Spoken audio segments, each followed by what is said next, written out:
Hello everyone, I'm Tyrell Chambers. Thanks for tuning in to the Chambers channel. If you don't mind delicately tapping that like button, smashing the subscribe button, and tapping notifications so you could get some more of this content. So when I'm walking around in Harlem or the Bronx or anywhere in the city, I'm always getting asked this one particular question. Is there a special bank account I need to invest? And the answer is yes. Most people have this account and don't even know it. So I'm going to break down the different type of investment accounts for trading and what the advantages are so you can make the right trading decisions. So let's start with the 401k, which is one of the most misunderstood accounts out there. A lot of people say that they aren't investing, but guess what? If you have a 401k, you are already an investor. And if you have access to your 401k, you should definitely use it, and I'm going to tell you how. One of the things I hear about a 401k is that it is the investment itself, but it's not. It's an account that you put money into and then make investments after. This is very important because if you're not paying attention to what you're investing in, you can be leaving a lot of money on the table. Here's the first good thing about a 401k. It forces you to invest automatically. So a 401k takes money right out of your paycheck and puts it into a retirement account every time you get paid. The next good thing about a 401k is free money. Most companies do a 401k match. It's free money depending on how much money you put in. The third good thing about 401k is that it doesn't tax you when you first put money in. Money you put into a 401k cannot be taxed until you withdraw it.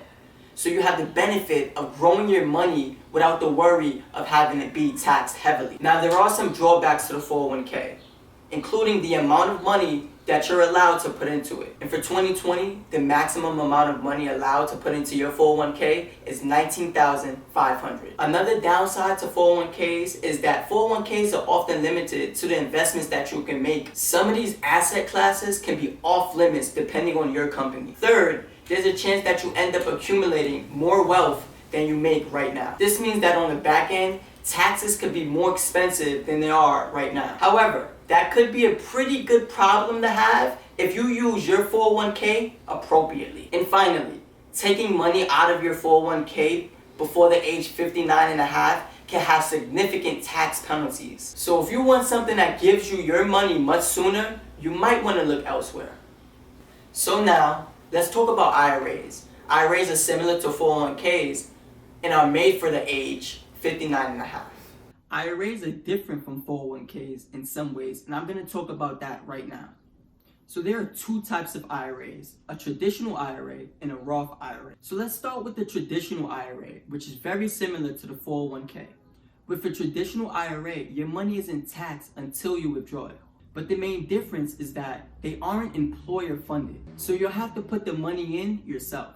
But also the limit of money that you're allowed to put into it is much lower. For 2020, the maximum amount of money that you're allowed to put into your traditional IRA is $6,000. And finally, the traditional IRA is different from your Roth IRA. So now let's move on to a Roth IRA, which could be a very powerful tool in your investment portfolio.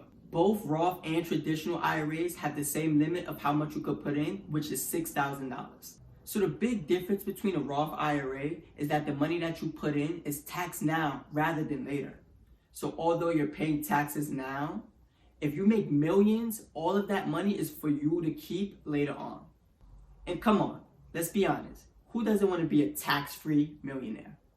So there are a lot of specialized accounts, which I'll be covering in other videos, but I want to make sure that you guys are aware of brokerage accounts.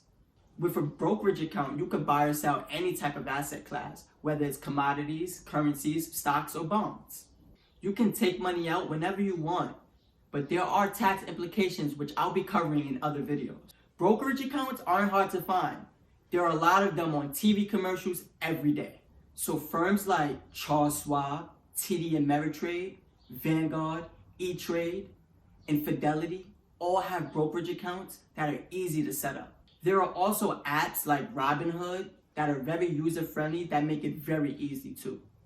So if you're getting started in investing, finding the right brokerage account for you is the most important thing. And I'll be breaking down the pros and cons of each brokerage account in later videos. So guys, I hope this video helps you understand the different types of accounts and helps you make informed investment decisions. So guys, If you don't mind smashing that like button, subscribing, and turning on your post notifications, I'd gladly appreciate it.